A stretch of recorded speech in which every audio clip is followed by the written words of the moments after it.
théories et rencontres autour de la lithothérapie de Chris Kerr. Cette semaine, nous allons faire une initiation à l'association lithothérapie et numérologie. Je parle d'initiation car je ne suis pas le meilleur dans ce domaine, mais c'est une préoccupation que beaucoup ont d'entre vous. Donc j'ai décidé de donner aujourd'hui les bases. Nous développerons ce sujet avec quelqu'un de plus spécialisé dans un autre épisode. Tout d'abord, la base de la numérologie vient des Hébreux qui ont commencé à calculer, mesurer un peu tout. Et puis se sont rendus compte que souvent les nombres revenaient dans des situations particulières. Ensuite, Pythagore, qui aimait disséquer les nombres, avait une tendance à additionner toutes sortes de chiffres composant un nombre et une date, n'en a jamais tiré une théorie aboutie malgré ce que l'on appelle l'harmonie des contraintes. En tout cas, cela a suffi pour que jusqu'à aujourd'hui, on continue cette pratique, à la fois d'analyse et à la fois de divination. La base de la numérologie est qu'on peut tout réduire aux 9 chiffres. Ils sont la base de tout. Pour certains, ce sont même des entités spirituelles qui s'adressent à nous. On a utilisé cette table de 9 tout d'abord. On ne peut pas en garantir l'exactitude, mais soit pour créer un code secret, soit pour créer l'alphabet. L'un n'allant pas forcément sans l'autre. Cela s'appelle l'alphabet de Tripoli. C'est une table avec pour première ligne donc tous les chiffres de 1 à 9 dans chaque colonne. Dans la deuxième ligne, les caractères du plus ou moins utilisés de A à I. Troisième ligne va de J à R. Et la dernière ligne, la quatrième ligne, de Z à S. C'est simple, chaque lettre a un nombre. Donc vous l'additionnez, puis ça vous donne un dernier nombre. Donc je vous donne un exemple. Pour mes Baël, on additionne 4, plus 5, plus 2, plus 1, plus 8, plus 5, plus 3, ça donne 28. 28, on additionne le 2 et le 8, ça donne 10. Encore une fois, le 10, on ajoute le 1 et le 0, ça fait 1. Le nombre de mes Baël, c'est 1. On peut calculer ainsi un nombre incalculable de nombres à partir de tout. Votre nom, votre prénom, l'ensemble nom-prénom, le nom de vos parents, vos dates de naissance, en ajoutant votre date de naissance et celle de votre enfant, juste l'année, etc., etc. On peut aussi comparer deux nombres entre eux. Les nombres se changeaient d'énergie, alors moi, j'avoue, j'ai un peu de mal à appeler les chiffres des nombres, mais bon, je m'explique. Pour moi, les nombres, ça commence lorsqu'il y a plusieurs chiffres. Voilà. Puis, on nous apprend par la suite que chiffre est issu de shafra en arabe, qui veut dire 0. Du coup, je vais me contenter de répéter comme j'ai appris, mais ne m'en voulez pas si parfois, je glisse. Donc, on en revient avec les nombres. Vous pouvez en savoir plus sur le caractère, les attitudes, les talents, les objectifs, les émissions de vie, les forces, les faiblesses, le métier idéal, les perspectives, si c'est le bon moment pour telle ou telle chose. Vous l'avez compris, encore un domaine énergétique sans limite. J'adore. On peut calculer des nombres précis qui ont des noms. Je veux dire, comme par exemple le nombre du destin, le nombre d'expression, le nombre de la personnalité, le nombre du désir, l'envie de l'âme, le nombre de la réalisation, etc., etc., etc. Leur nom vient principalement du nombre qu'on réduit par addition. Je voulais vous rajouter que depuis quelques siècles, nous avons rajouté des nombres spéciaux aux chiffres. Parce qu'au départ, il n'y avait que du 1 au 9. Il est venu ensuite le 0, et puis il s'est ajouté le 11, le 22, et puis après on appelle ce qu'on appelle les nombres doubles, triples, quadruples. Et vous l'avez compris, ce sont des nombres qui répètent le même nombre de chiffres à l'intérieur du nombre. Tout à l'heure, j'expliquais comment calculer en numérologie les lettres. Eh bien écoutez, ça tombe bien. On va commencer par calculer notre nombre d'expressions. Donc le nombre d'expressions, c'est l'addition de votre nom entier. Donc si vous avez un titre du genre docteur, DR, vous mettez bien dans vos lettres DR et ensuite directement votre première lettre du prénom. Vous l'ajoutez. Donc ce DR, vous avez bien compris, vous l'ajoutez. Si vous avez une particule du genre du, vous l'ajoutez aussi. Il n'y a pas de numéro qui correspond aux espaces. Donc on met notre nom, notre titre et notre particule tout ensemble. D'accord ? Tout attaché. Donc vous allez voir, pour moi, Baël Cristal, ça fait 4, 5, 2, 1, 8, 5, 3, 3, 9, 7, 1, 2, 1, 3. On additionne tout ce beau monde et on obtient 54. 54, on additionne le 5 et le 4 et ça fait 9. Voilà. Donc mon nombre d'expression, c'est le 9. Bon, j'ai l'impression d'être chiffré aux lettres, je vous cache pas, mais bon, c'est comme ça que ça marche. Calculez vous aussi votre nombre d'expressions, c'est simple. Donc pour A, J et S, c'est 1, pour B, K et T, c'est 2, pour C, L, U, c'est 3, pour D, M, V, c'est 4, pour E, N, W, c'est 5, pour F, O, X, c'est 6, pour G, P, Y, c'est 7, pour H, Q, Z, c'est 8, et enfin pour I et R, c'est 9. Vous additionnez encore tout cela, ça vous donne un résultat à un nombre à 2 chiffres ou 3 chiffres. Vous additionnez de nouveau entre eux jusqu'à ce qu'il n'en reste plus qu'un. Bon, j'avoue que si à la fin vous trouvez 0, c'est qu'il y a un problème. Alors, quel est le vôtre ? On va voir les résultats un peu plus tard, ne vous inquiétez pas. Donc, aussi, maintenant, calculons un deuxième nombre très important, le nombre du chemin de vie. Ça, vous l'avez entendu de partout à la télé, j'en suis sûr. C'est votre date de naissance qu'on réduit. La date de naissance, elle inclut pas uniquement les 2 derniers chiffres de la fin, mais bien les 2 premiers du début aussi. Donc, cela donne au hasard, parce que bon, Meb est un peu timide sur son âge. Si on prend l'exemple du 16 septembre 85, on calcule comme ça. 1 plus 6 plus 9 plus 1 plus 9 plus 8 plus 5. Ce qui donne 39, soit 12, soit 3. Le chemin de vie de quelqu'un qui est né le 16 septembre 1985, eh bien, c'est 3.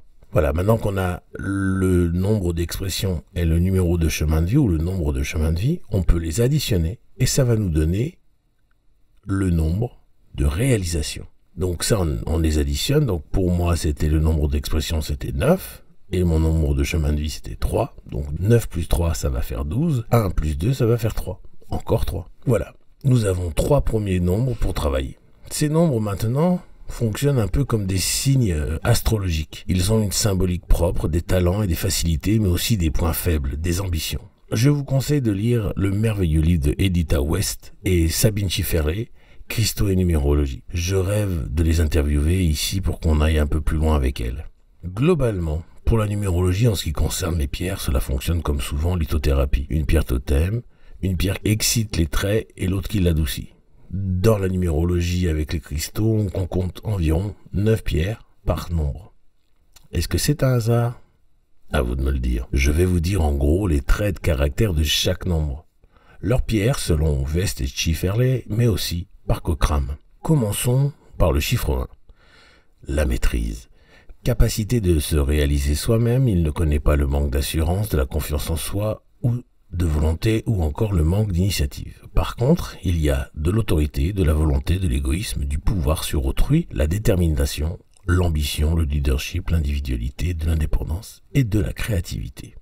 Le cristal du 1, c'est le rubis. Bérénice Cochrane fait un parallèle avec la numérologie et l'astrologie. Ainsi, pour elle, le 1 est associé à la planète Mars et à la couleur rouge, mais aussi à la pierre jasper. Passons au chiffre 2, la capacité de collaboration et d'union et d'écoute. Il ne connaît pas les associations difficiles, le laisser-aller, l'insoumission, le manque d'impatience, le manque de patience et les difficultés relationnelles. Il est expecté en positif par l'esprit de coopération, la recherche de l'union, l'hypersensibilité, l'intuition et la sensibilité tout court. Le cristal du 2 est la pierre de lune pour nos 2 mentors, la planète du 2 étant la lune et sa couleur blanc. Passons au 3. Sociabilité, capacité de s'exprimer et goût au contact. Il ne connaît pas le manque de souplesse et d'adaptation, la dispersion, l'énergie et les blocages. Cependant, il est à l'aise en société et a le sens des relations, tout cela avec de l'enthousiasme, mais malheureusement aussi un peu de superficialité et d'orgueil. Encore une fois, un nombre créatif. Le cristal du 3 est le topaze bleu. Bérénice Cochrane indique comme planète le soleil et la couleur jaune et une citrine comme pierre de connexion. Le numéro 4 est celui de la réalisation, capacité de travailler, de construire concrètement. Il ne connaît pas les difficultés à organiser, ni le manque de stabilité, ni l'impatience. Il est doué de ses qualités d'ordre et de persévérance, ainsi qu'un sens des détails de l'organisation assez développé. Malheureusement, l'obstination et l'étroitesse d'esprit peuvent lui porter préjudice. Le cristal 4 est le grenat. La planète est la Terre, sa couleur bleue et sa pierre de connexion la sodalite. Le numéro 5 est le nombre de la mobilité. Capacité de changer, de bouger, de s'adapter. Il ne connaît pas la stabilité, l'intolérance et la fermeture d'esprit. Pendant, c'est le nombre des mouvements, des voyages, des esprits larges, de l'impulsivité, des excès, de la sociabilité, de l'ouverture d'esprit, mais aussi celui des abus de la liberté. Le cristal du 5, c'est l'émeraude. Sa planète est associée à Mercure et sa couleur est le marron. Et sa pierre de connexion est l'agate. Le numéro 6, c'est le nombre de l'harmonie. Capacité d'adaptation et de conciliation, sens des responsabilités, le 6 ne connaît pas les mariages difficiles, l'esprit peu conciliant. Il n'évite pas les obligations, n'aime pas l'imperfection ou l'irresponsabilité. C'est un nombre qui cherche l'harmonie et l'accord. Il a le sens de la famille, il est doté d'amour, d'amitié et de complaisance. Il a le sens esthétique et peut être hypersensible, ce qui va de pair avec un peu de rancune, voire beaucoup. Le cristal du 6, c'est la chrysocole. Bernice Berkham l'associe à la planète Vénus, à la couleur rose et au quartz rose. Le 7, c'est le nombre des vies antérieures. Capacité de réflexion et d'analyse, foi et engagement des idées. Il ne connaît pas l'incompréhension, le manque d'ouverture d'esprit, le manque de foi, et n'est pas borné. Il a des qualités d'invention et de recherche. C'est un idéaliste au sens profond du terme, un perfectionniste, un indépendant. Il est très spirituel, intuitif et créatif. Cependant, il peut devenir intransigeant et fanatique. Son cristal est l'améthyste, sa planète est Neptune, sa couleur vert émeraude et sa pierre de connexion. L'agate verte. Le 8, c'est l'expansion matérielle, capacité de s'assumer sur le plan matériel, d'attirer la réussite et le pouvoir.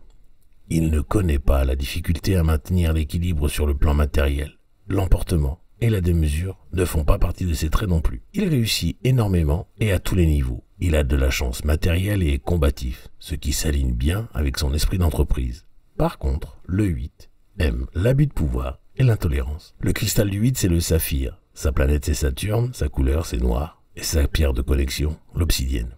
Passons au 9, l'altruiste. Capacité de se dévouer et de s'intéresser à autrui et aux problèmes humains. Il ne connaît pas l'égoïsme et éprouve beaucoup d'intérêt pour les autres. L'altruisme et le dévouement sont vraiment son point fort. C'est un hyper-émotif rêveur auquel vient s'ajouter le sens du sacrifice. Cependant, tout cela a un bémol qui s'appelle le caractère. Le cristal du 9 est le jaspe. Sa planète est Jupiter, sa couleur est bleue et sa pierre est le lapis-lazuli. Voilà, j'ai fait le tour de ce que je pouvais vous dire à mon niveau de la numérologie. Je m'en sers un petit peu, j'avoue quand même. J'espère que si vous avez des questions, vous n'hésiterez pas à me les poser comme d'habitude par commentaire ou alors sur email à vip@memcrystal.com. Vous le savez maintenant. J'espère aussi que vous allez me faire des petits pouces en l'air pour me dire que vous aimez bien cette formation, que tout se passe bien pour vous, que vous trouvez que les informations sont géniales. Et n'hésitez pas non plus à partager ce podcast. Je vous encourage une dernière fois à lire donc le fameux livre dont je fais référence aujourd'hui de Edith West et de Sabine Schefferle qui s'appelle Christo et numérologie. Il est magnifique, il est très bien illustré et puis surtout écrit d'une manière très simple. On apprend très vite. Voilà, avant de vous quitter, je voulais vous dire que depuis quelque temps, vous pouvez voir sur mon site les domaines d'action dans lesquels j'agis. Donc vous pouvez aller sur ce site memcrystal.com pour découvrir tous ces points. Voilà. Cette fois-ci, j'en ai terminé avec vous. Je n'empiète plus sur votre journée. Je vous envoie tout mon amour et je demande à l'univers de vous baigner dans la meilleure énergie possible. À bientôt.